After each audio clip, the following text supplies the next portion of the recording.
Bonjour à toutes et à tous. Pourquoi aborder le sujet de la démographie? La démographie n'est clairement pas un sujet qui fait rêver, on doit sans problème trouver plus fun sur Internet, je vous le concède volontiers.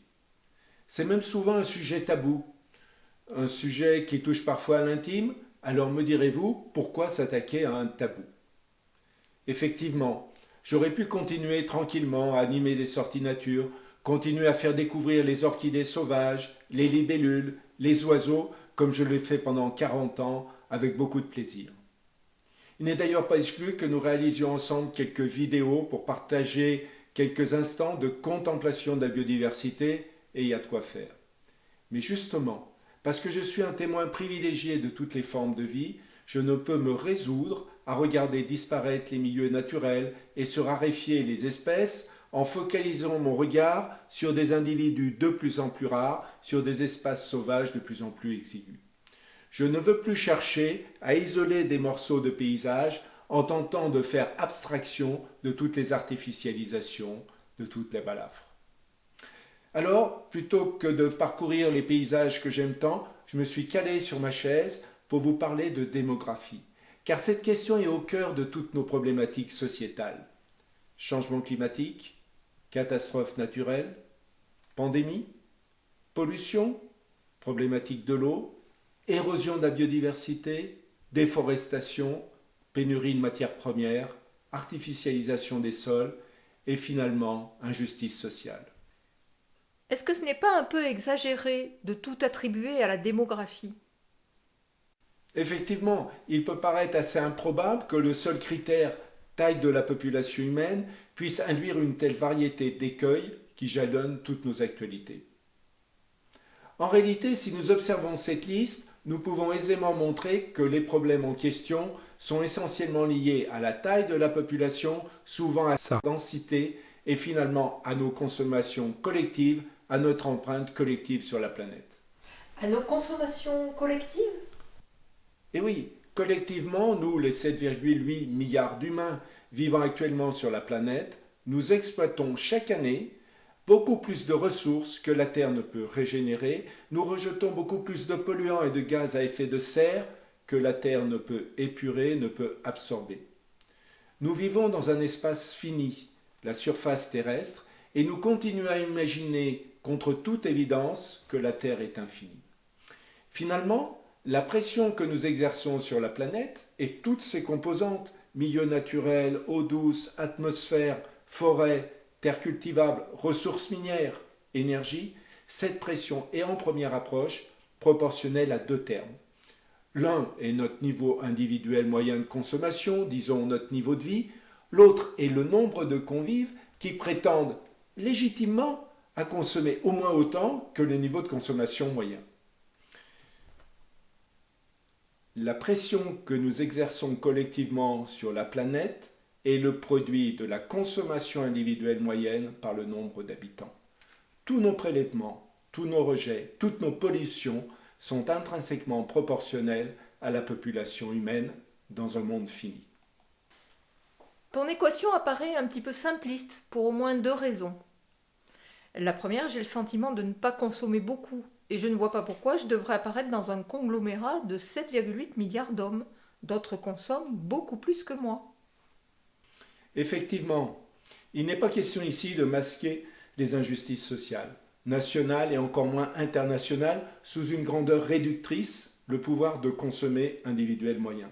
Au contraire, nous montrerons dans une autre vidéo le lien étroit entre injustice internationale et démographie, les deux s'alimentant mutuellement. Plus localement, on peut sans doute estimer que 10% des Français disposent d'un pouvoir d'achat de peu inférieur à la moyenne mondiale. Mais 85 à 90% d'entre nous sont très largement au-dessus, et je suis certain que tu en fais partie. Pourtant, tu as raison sur un point que je ne cesserai de répéter. Cette simple multiplication l'indique, nous sommes tellement nombreux que nous consommons collectivement entre eux. Mais nous réalisons ce prodige de surconsommation collective conjointement, simultanément avec une incroyable injustice sociale internationale. Des milliards d'entre nous vivent bien en dessous de ce qui est considéré chez nous comme le seuil de pauvreté et, dans notre égoïsme, nous ne voulons pas voir que cela constitue pour nous une poudrière et que nous sommes assis dessus. Nous consacrerons une émission, voire deux, à anticiper ce qu'il se passerait pour la Terre si nous accordions légitimement, j'insiste sur le terme légitimement, si nous accordions légitimement le niveau de vie moyen de Français à tous les habitants de la planète. De fait, plus rien ne serait soutenable sur Terre. Cependant, quel que soit le niveau d'injustice et la distribution des pouvoirs de consommer autour de la moyenne mondiale, cela ne change rien au résultat. La pression que nous exerçons collectivement est bien le produit de nos consommations moyennes individuelles par la population mondiale. Malheureusement, la conséquence est simple.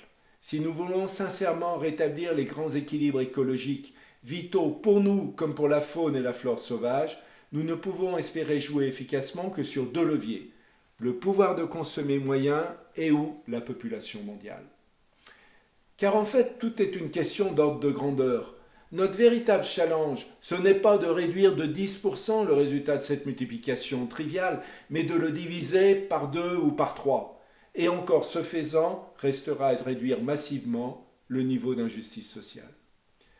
Autant dire qu'il serait raisonnable de répartir l'effort entre les deux leviers de façon harmonieuse.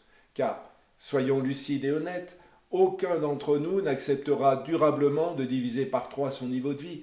Alors il faudra bien se résoudre à agir sur la démographie, sur le terme le plus efficace et probablement le moins douloureux, la fertilité, c'est-à-dire le nombre d'enfants par adulte. Comme je te l'ai dit, j'ai une seconde remarque. Ton équation ne tient pas compte du progrès technologique. On pourrait consommer toujours plus en utilisant moins de matière et moins d'énergie, grâce au progrès scientifique, non ? En partie vrai, mais seulement en partie. Il existe effectivement des équations plus sophistiquées que la version simplifiée, qui rend cependant déjà bien compte des tendances principales. Ces équations plus complètes tiennent compte de l'effet du progrès technologique et de l'ensemble de nos efforts individuels.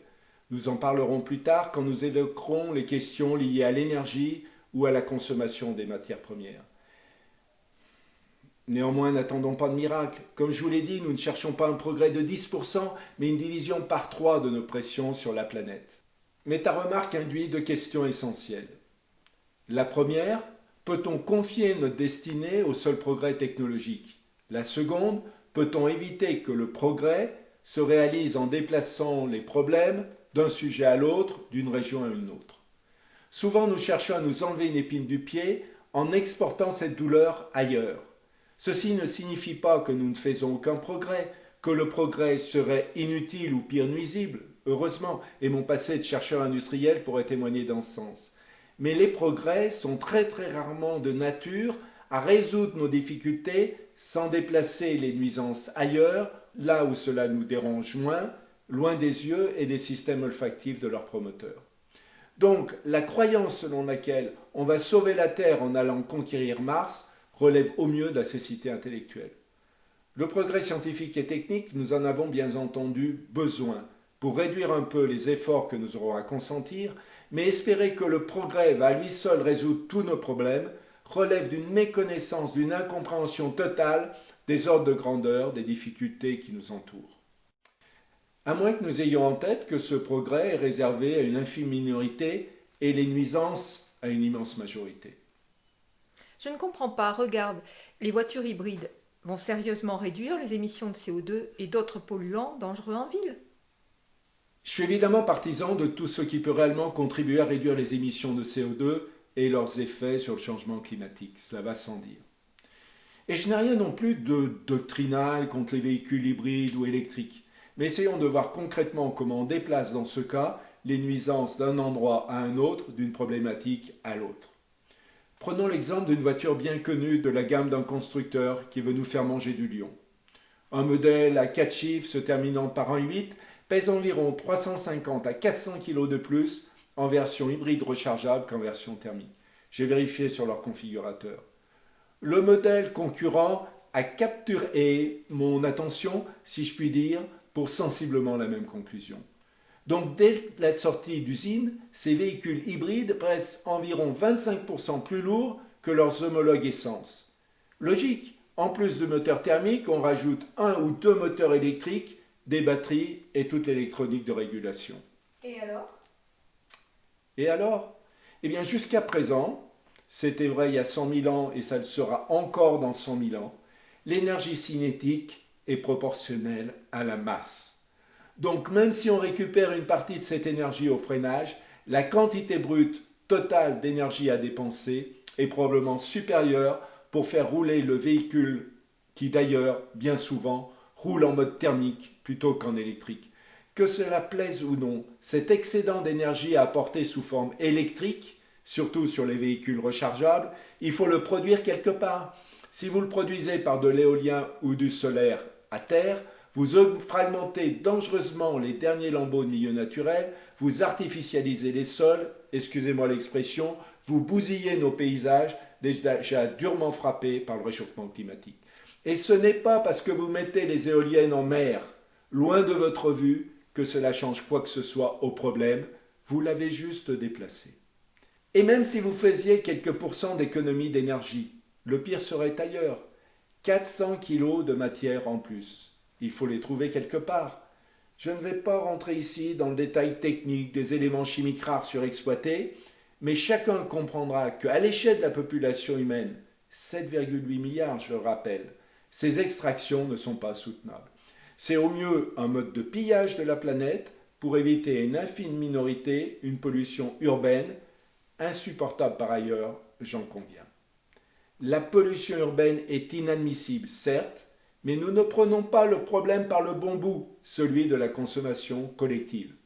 Nous avons transféré les nuisances sur les milieux naturels au détriment des générations futures dont nous aurons épuisé en 30 ans les richesses minérales, nous aurons délocalisé nos pollutions vers des pays moins regardants. Tu préfères le moteur thermique alors? Évidemment non, mais le problème n'est pas en premier lieu le choix technologique, mais le fait que nous soyons 7,8 milliards à légitimement prétendre à des villes non polluées. Et c'est ce facteur de 7,8 milliards qui rend ces technologies de dilapidation de nos richesses et de nos milieux naturels absurdes.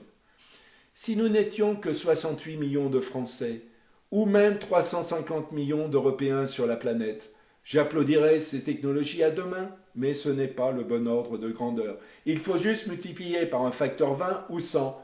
Ce n'est pas soutenable à moyen terme. Nous allons épuiser nos ressources en un temps record. Et d'ailleurs, pour alimenter leurs véhicules électriques, hybrides ou pas, les Allemands consomment la pire source d'énergie fossile, le charbon, et vont importer massivement du gaz naturel. Nulle part, l'énergie n'est gratuite du point de vue environnemental, et toute augmentation de consommation se paye comptant quelque part. Quant au long terme, mieux vaut ne pas penser à l'indigence qui attend les générations futures du fait de l'impossibilité à se procurer le tiers des éléments chimiques rares de la planète, fondement de toute la transition écologique, car nous les aurons épuisés en 2 générations et parfois bien avant. Si la question démographique est si importante, au point que ton livre s'intitule Démographie, l'impasse évolutive, finalement ce n'est pas notre problème à nous occidentaux, dont le taux de fertilité est déjà bien bas et dont la population risque de vieillir. Tout d'abord, le postulat suivant lequel une civilisation à la population vieillissante est nécessairement une société vouée à la ruine n'est qu'un postulat démenti par les faits. Et d'ailleurs, une de nos prochaines émissions parlera du cas de la Corée du Sud. On regardera les faits, pas les fantasmes ou les idéologies, juste les faits. Mais revenons à ce que suggère ta question. Le problème démographique serait en Afrique ou en Asie, pas chez nous. C'est à la fois vrai et complètement faux. Si on ne tient compte que du paramètre démographie, croissance de la population, il est clair que les jeunesses européennes, japonaises, chinoises et sud-coréennes, par exemple, font des efforts de réduction de leur fertilité. Il est clair aussi que la croissance démographique du XXIe siècle sera concentrée largement en Asie et plus encore en Afrique. Mais il ne faut pas oublier que la démographie ne représente qu'un des termes de la pression que nous exerçons sur la planète et que l'autre est notre consommation individuelle. Et de ce point de vue, une naissance en Occident pèse aussi lourd que 10 naissances au Nigeria. Donc l'effort démographique doit être fait partout. En Afrique, bien sûr, pour le terme population, et donc consommation future, et en Occident, à cause du terme multiplicatif, consommation individuelle, qui chez nous est immédiate. Partout dans le monde, nous devons réduire drastiquement et rapidement la fertilité, c'est-à-dire le nombre d'enfants par adulte, mais il est vrai, pas forcément pour les mêmes raisons. D'ailleurs, il serait un peu facile de nous poser en modèle.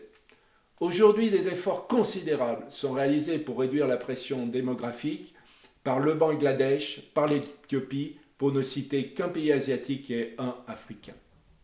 Sais-tu qu'à Addis Abeba, capitale de l'Éthiopie, le nombre d'enfants par femme est proche de 1, alors qu'il est encore bien supérieur à 1,8 en France.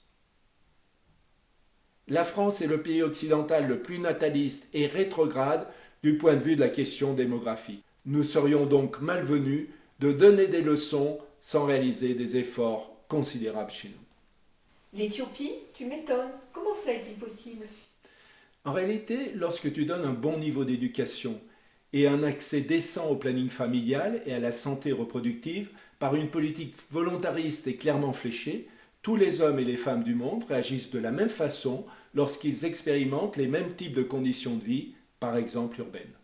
Soumis aux contraintes du travail salarié, de la petitesse des logements, du temps de transport en commun, les Éthiopiennes des villes réagissent comme les Chinoises de Shanghai et comme les Italiennes ou les Coréennes.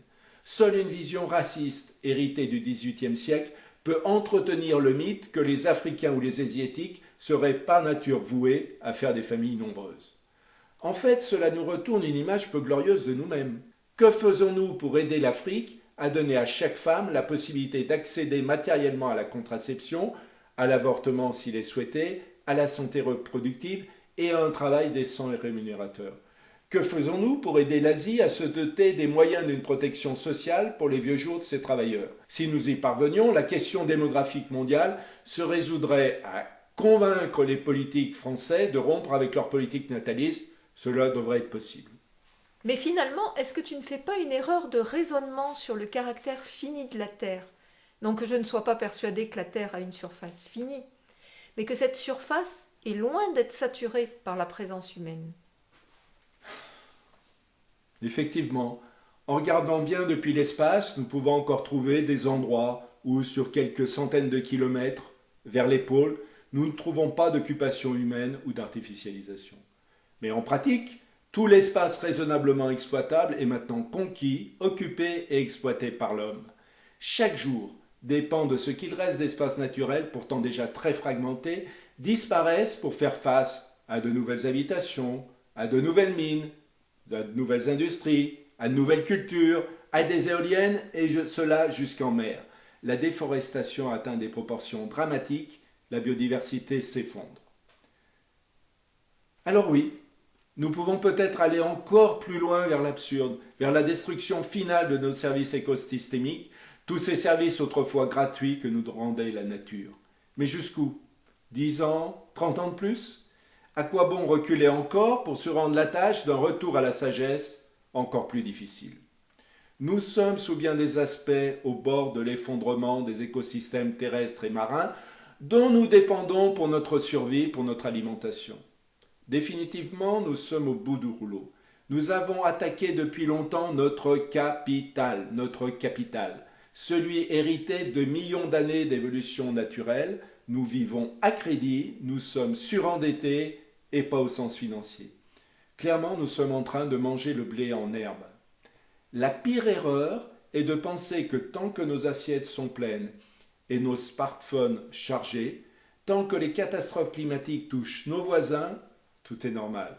Car nos consommations se font dorénavant toutes à crédit en épuisant les derniers milieux naturels, les dernières ressources minérales. Et croyez-moi, il est bien plus tard que nous l'imaginons. Ce n'est pas du dernier gadget technologique dont nous avons besoin pour sauver la planète, pas plus que d'un changement de type de politique politicienne, mais d'un changement d'ontologie. Tu peux préciser?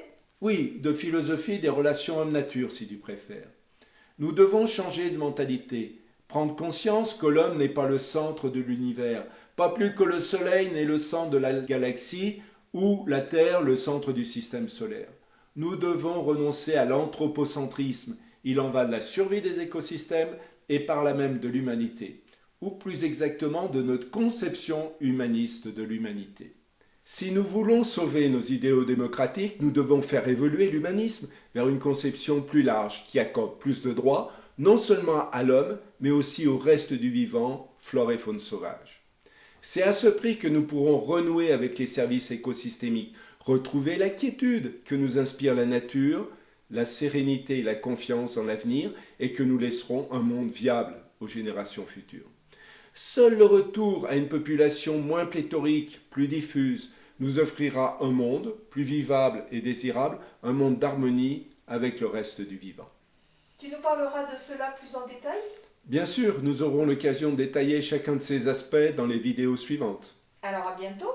Au plaisir de vous retrouver.